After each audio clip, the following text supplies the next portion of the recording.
you most beautiful and most amazing top 10ers, I'm Rebecca Felgate, and today I am giving you some friendly advice as to where not to go in this crazy playground we call the internet. So big warning for you, the first 3 are safe for work, but the last 7, let's just say they're absolutely not. So, you've been warned. This is the top 10 websites you should never visit, and please, just don't go there. In at number 10, we have the world's worst website ever.com. I mean, does what it says on the tin. Warning, do not visit this website if you like nice, smooth, user-friendly, slickly designed websites, or if you're epileptic. The world's worst website ever is a pre-millennial looking nightmare. Ever wondered what websites looked like before we figured out the internet? I would say check this out, but really, just save yourself. Don't. It's kind of horrible. So there's whimsically scrolling text, color words on retina burning backgrounds, clip art, rudimentary GIFs, and many flashing images. Although I have to say, in my opinion, they could have gone further with a mouse that trailed stars or hearts as you moved it. Anyone remember those? Great. Good times. Getting a little bit more serious at number 9, we have the death clock. So I don't care what kind of voodoo stuff some of you may believe in, but I refuse to believe that a computer-generated random response death clock can accurately predict the date of my death. You know what? I don't even want to know the date of my death, even if it is accurate. Like, what am I actually gonna do with that information? Nonetheless, the website Death Clock claims to be able to accurately predict the date that you're going to die. Now, whilst I'm sure that the predictions are totally on point, you can choose between various options for your prediction. You can choose optimistic, sadistic, pessimistic. I would recommend not picking sadistic if you do find yourself on this website, as you really shouldn't put that kind of thing on yourself. Just don't visit it.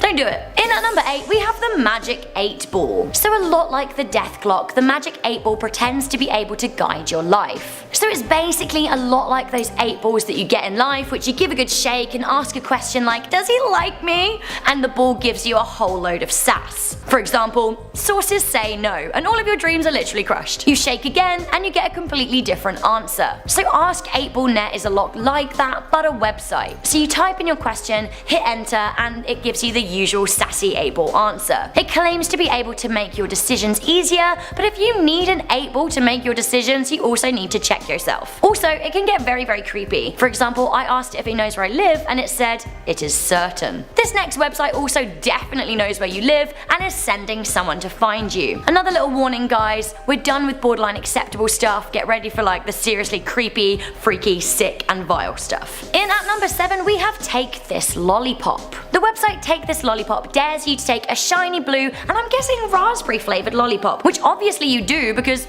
lolly. But by taking the lollipop, you share your Facebook details with the site. You're then greeted with a really creepy corridor, followed by an even creepier guy browsing your Facebook photo and messages. He's very sweaty for some reason or another, his fingers are kinda gross, and he seems to be getting a sick, tortured pleasure from creeping you. He then gets up and gets in his car, presumably to find you and creep you in real life. The video then ends with a red lollipop with a razor in it. Now the whole thing is actually a propaganda film by Jason Zarda, who wanted to warn people of the perilous results of sharing too much detail on the internet. I feel you, Jason. Oh, really gross at number 6, we have Rotten.com. So Rotten.com appeals to those with a morbid sense of curiosity. The site reads, the soft white underbelly of the net, eviscerated for all to see. Rotten.com collects images and information from many sources to present the viewer with a truly unpleasant experience. For example, you can browse pictures of dismemberment, severed hands, knife fights, disembowelment. It all gets pretty gross and categorically is not safe for work / life in general. Why would you want to look at that stuff? Does it get worse? Unfortunately, yes. In at number 5, we have RateMyPoo.com. Okay, because I have to make this video, I had to go on some of these websites to tell you that you had to not go on them, and unfortunately, this is one that I really wish I had never seen. I'm not sure I'm ever gonna forget it. RateMyPoo.com is a website where you can literally do just that. Rate other people's poos and get them to rate yours. Basically, you take a picture of it, upload it, people can give it a score of 1 out of 10, and then you can do the same with other people's. Blah. So this both scares and confuses me, but I'm concerned that I know a few people who would actually really enjoy this site. Sick, sick, sick people. Oh, speaking of sick, I really actually now want to vomit, but I won't because I bet there's a website called Rate My Vomit and I just don't want to be on it. In at number 4, we have 4chan. So 4chan is generally a much darker and more anonymous version of Reddit. It isn't illegal per se, but it does get pretty dark, and I would absolutely recommend that you steer well clear of it. On 4chan, anything goes, which is kind of the problem. You literally don't know what you're going to find. Someone may be leading a group of idiots into microwaving their new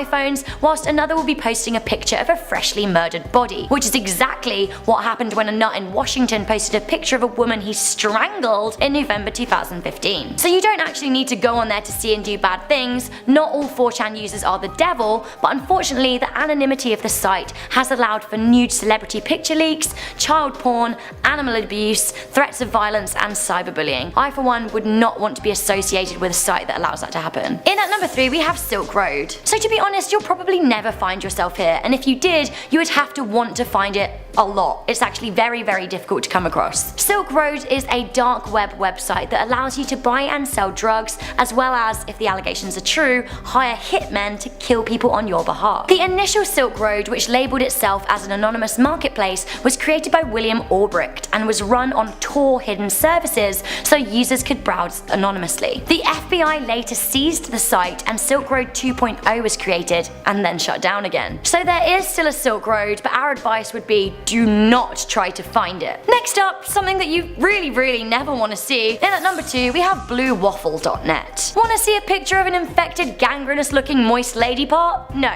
I thought not. Probably then don't visit bluewaffle.net. So, what is the vilest of all of the websites that you should never visit? Guess it's kind of hard to pick, but this next one really made me the saddest. In at number 1, I'm sad to say this exists, it's reddit.com/watchpeopledie. So this is totally sick, and what is worrying is that there are over 120,000 subscribed readers to this subreddit. Here is a place that users come to find video footage of people as they die. The number 1 rule of the subreddit is, I quote, "There must be a person, not an animal, actually dying in the link." Pretty self-explanatory. Moderators can and will remove posts at their own discretion if it's apparent that no one died in your submission. So one example of a post here is, "A man who was crushed in a scooter accident, his beating heart can be seen." What's also extremely disturbing is that you can also post requests as to the type of death you would like to see next. So ultimately, I find all of this a bit much, and I really don't think that any of you guys should visit